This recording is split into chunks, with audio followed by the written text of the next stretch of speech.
বিসমিল্লাহির রহমানির রহিম। মতুয়া বহুজন সমাজ ঐক্য জোট আয়োজিত হিন্দু প্রতিনিধি সম্মেলনের আজকের সম্মানিত সভাপতি জনাব বাবু সোমনাথ দে, মঞ্চে উপস্থিত বাংলাদেশ জাতীয়তাবাদী দলের সম্মানিত মহাসচিব জনাব মির্জা ফখরুল ইসলাম আলমগীর, উপস্থিত জাতীয় স্থায়ী কমিটির সম্মানিত নেতৃবৃন্দ, মঞ্চে উপস্থিত বিভিন্ন হিন্দু ধর্মীয় সংগঠন, মঠ, মন্দিরের স্থানীয় প্রতিনিধিবৃন্দ এবং অনুষ্ঠানে উপস্থিত হিন্দু ধর্মীয় বিভিন্ন গোত্র ও সম্প্রদায়ের সদস্যবৃন্দ, প্রিয় ভাই বোনেরা, আমার আন্তরিক শুভেচ্ছা গ্রহণ করুন। প্রিয় ভাই বোনেরা, আপনাদের আলোচনায় যতটুকু আমি বুঝতে পেরেছি, আজকের এই প্রতিনিধি সম্মেলনে মতুয়া জনগোষ্ঠী সহ হিন্দু ধর্মে বিশ্বাসী আরো বিভিন্ন গোত্র সম্প্রদায়ের প্রতিনিধিরা রয়েছেন। অনেকেই বিভিন্ন বিষয়ে, রাজনৈতিক বিষয়ে আলোচনা করেছেন। তবে রাজনৈতিক আলোচনার বাইরেও আপনাদের বক্তব্যে মতুয়া সম্প্রদায় সহ হিন্দু ধর্মাবলম্বী মধ্যকার বিভিন্ন গোত্র গোষ্ঠী সম্পর্কে বেশ অনেকগুলো তথ্য আমি জানতে পেরেছি, যা আমি মনে করি আমি এবং আমার দলও উপকৃত হয়েছেন। আপনাদের সবাইকে এই প্রতিনিধি সম্মেলনে আবারও আমি স্বাগত এবং অভিনন্দন জানাই।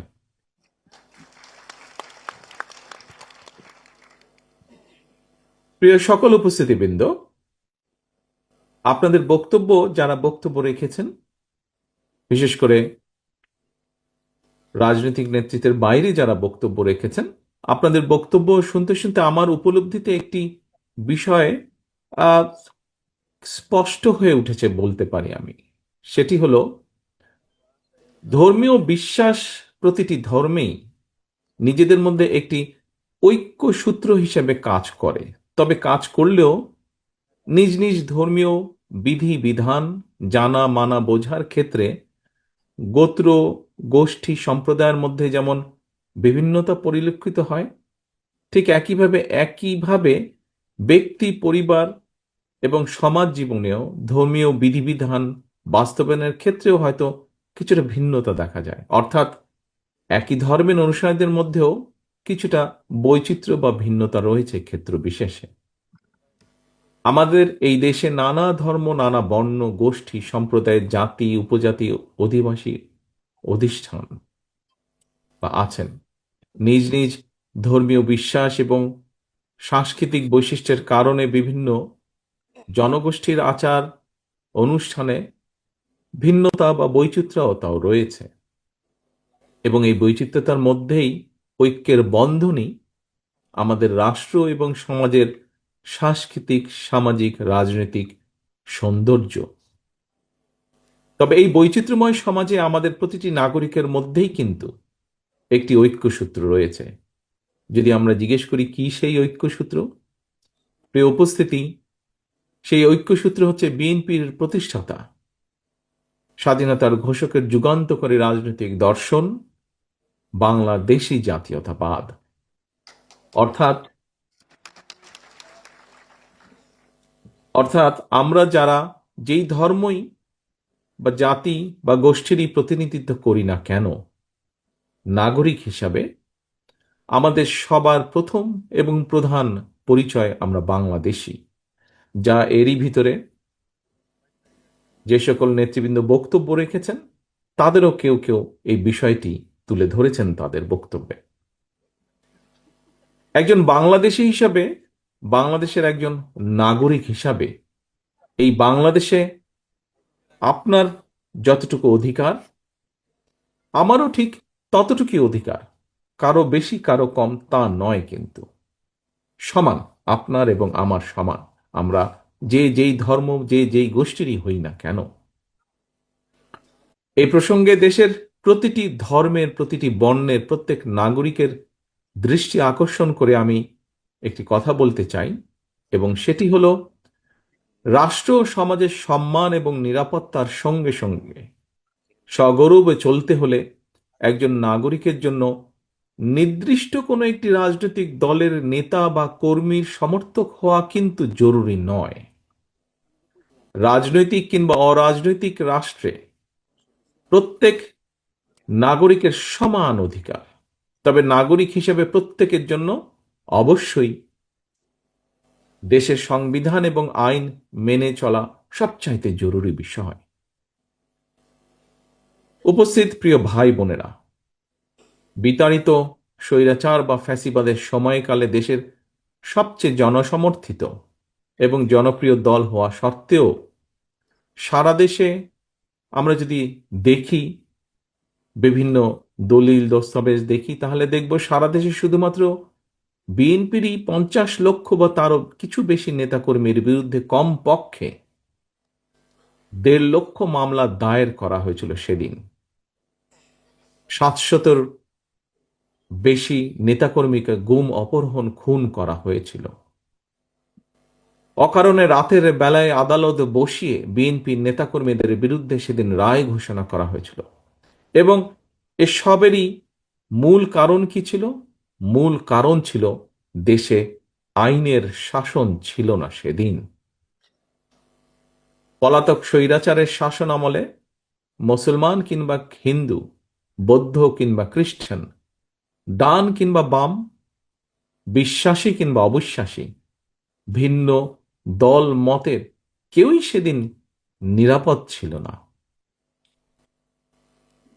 2012 সালে রামু বৌদ্ধ মন্দিরে হামলা, কিংবা 2016 সালে ব্রাহ্মণবাড়িয়ার নাসির নগরে যে হামলা হয়েছিল, সেই হামলা সহ দেশের কোথাও কোনো একটি হামলারও সেদিন বিশ্বাসযোগ্য তদন্ত হয়নি বা বিচার হয়নি। গত 1.5 দশকে আমি এবং আমার নেতৃবৃন্দ আমরা বিভিন্ন বক্তব্যে দেশের সুশীল সমাজ, সর্বদলীয় এবং সর্বধর্মীয় প্রতিনিধিদের সমন্বয়ে একটি নাগরিক তদন্ত কমিশনের মাধ্যমে বিভিন্ন ধর্মীয় সংখ্যালঘু জনগোষ্ঠীর বাসা বাড়ি কিংবা ধর্মীয় উপাসনায় যে অপরাধ সংগঠিত হয়েছিল, প্রতিটি হামলার নেপথ্য ঘটনা উদ্ঘাটন করে সুষ্ঠু বিচারের দাবি আমরা জানিয়েছিলাম। কিন্তু সে দাবিগুলো একটিও সেভাবে বিচার কমিশন গঠন হয়নি কিংবা বিশ্বাসযোগ্য তদন্ত সেদিন করা হয়নি। প্রিয় মতুয়া সম্প্রদায় তথা হিন্দু ধর্মাবলম্বী ভাই ও বোনেরা, এই কারণেই আমরা বিএনপি মনে করে দেশের ন্যায় বিচার এবং আইনের শাসন ছাড়া সংখ্যালঘু কিংবা সংখ্যাগুরু আমাদের কারো কোনো পরিচয়, কোনো নাগরিকেরই নিরাপত্তার গ্যারান্টি হতে পারে না।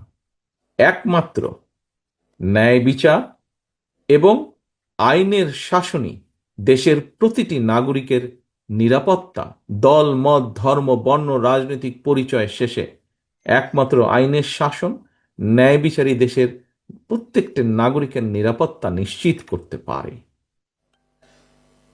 ফ্যাসিবাদ বা স্বৈরাচার মুক্ত বাংলাদেশে বর্তমানে মুসলমান, হিন্দু, বৌদ্ধ, খ্রিস্টান প্রতিটি ধর্মের প্রতিটি মানুষের অধিকার প্রতিষ্ঠার জন্য, গণতন্ত্র, ন্যায় বিচার এবং আইনের শাসন প্রতিষ্ঠার জন্য একটি বিশাল সুযোগ অপেক্ষমান।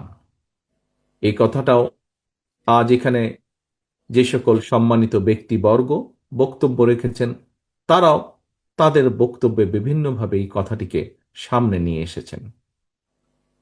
প্রিয় ভাই বোনেরা, ফ্যাসিবাদ বিরোধী আন্দোলনে আমাদের রাজপথের আন্দোলনের সঙ্গী কারো কারো ভূমিকা দেশে আপনার, আমার, আমাদের বহু মানুষের অধিকার এবং সুযোগকে বিনষ্ট করার হয়তো একটি পরিস্থিতি তৈরি করছে।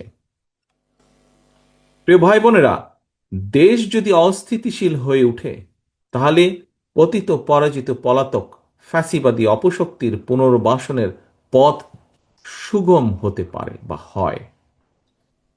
ফ্যাসিবাদ শাসন আমলে ফ্যাসিবাদের রোষানল থেকে বাঁচতে ফ্যাসিবাদ বিরোধীদের কেউ কেউ যে উপায় গুপ্ত কৌশল অবলম্বন করেছিল, পতিত পরাজিত ফ্যাসিবাদী অপশক্তিও বর্তমানে একইভাবে গুপ্ত কৌশল অবলম্বন করে দেশকে গণতন্ত্রের উত্তরণের পথকে বাধাগ্রস্ত করে তুলছে কিনা সে ব্যাপারে সজাগ দৃষ্টি রাখার জন্য আমি অন্তর্বর্তীকালীন সরকার এবং ফ্যাসিবাদ বিরোধী গণতান্ত্রিক শক্তিগুলোর প্রতি বিশেষভাবে আহ্বান জানাতে চাই।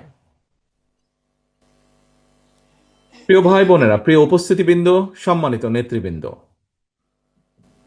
5ই আগস্টের পতিত পরাজিত পলাতক অপশক্তি কোনো দলের আড়ালে গুপ্ত কৌশলে ভূমিকা রেখে যাতে দেশকে অস্থিতিশীল করে তোলার সুযোগ না পায়, গুপ্ত বাহিনীর সেই অপকৌশল থেকে রক্ষা পাওয়ার জন্য অন্যতম প্রধান কৌশল হচ্ছে একটি, ফ্যাসিবাদ বিরোধী জাতীয় ঐক্য বজায় এবং বহাল রাখা।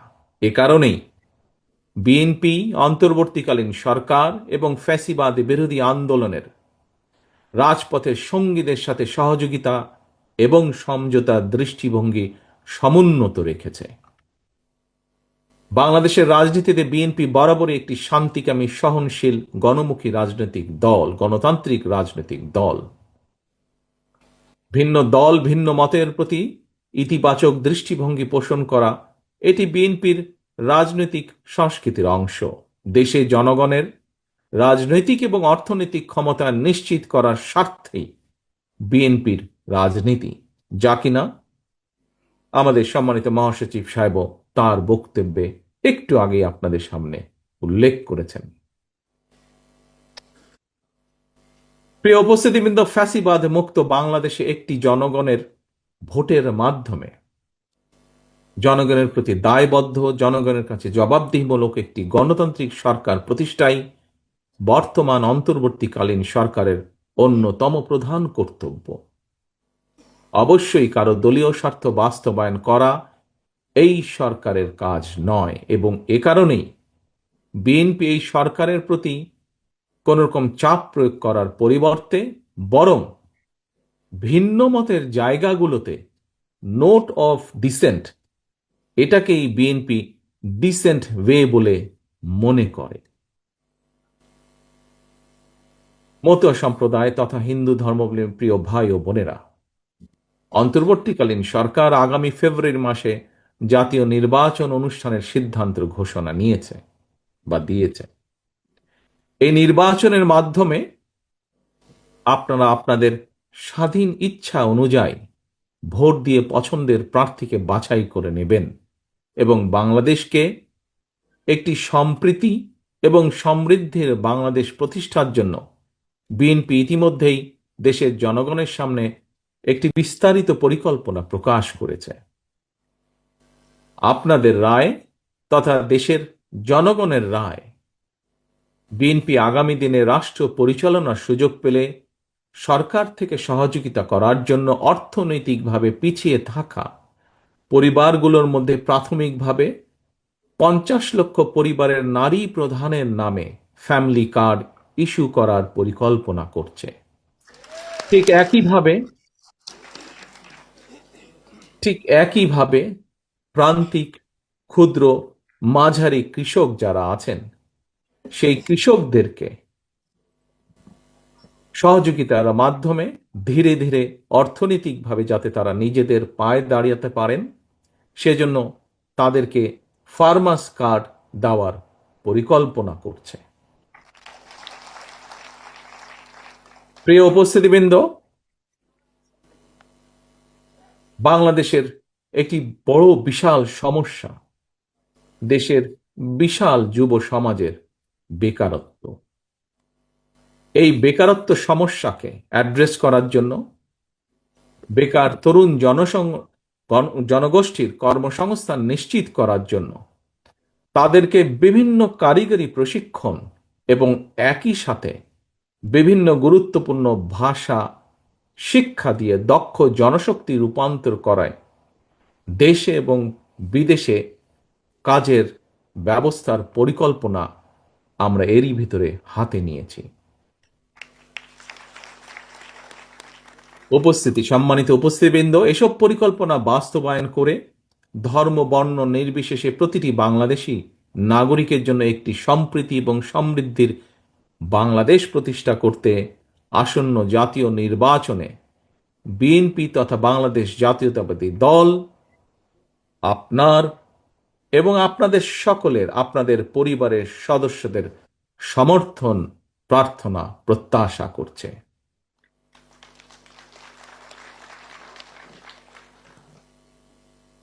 প্রিয় ভাই বোনেরা, প্রিয় উপস্থিতিবৃন্দ, মঞ্চে উপস্থিত সকল সম্মানিত নেতৃবৃন্দ,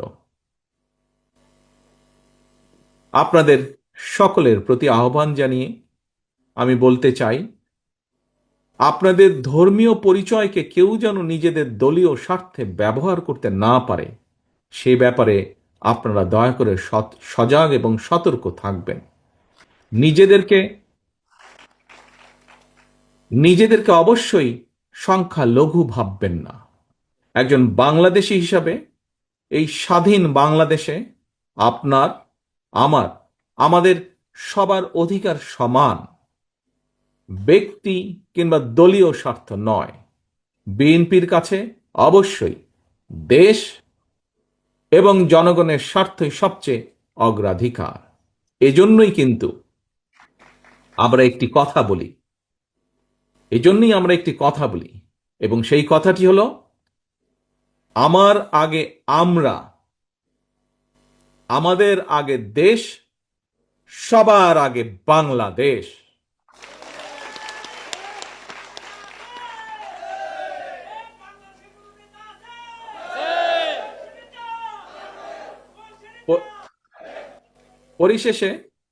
পরিশেষে আজকের এমন একটি সুন্দর আয়োজনের জন্য মতুয়া বহুজন সমাজ ঐক্য জোট এবং আজকের এই অনুষ্ঠানের সম্মানিত সভাপতি সহ সারা দেশের সর্বস্তরের প্রতিনিধি, বিশেষ করে দেশের দক্ষিণাঞ্চল সহ দেশের মতুয়া জনগোষ্ঠীকে আমি আন্তরিকভাবে ধন্যবাদ জানাতে চাই এই অনুষ্ঠান আয়োজনের জন্য, এবং একই সাথে আমাকে এবং আমার দলের নেতৃবৃন্দকে আজকে এখানে আমন্ত্রণ জানানোর জন্য।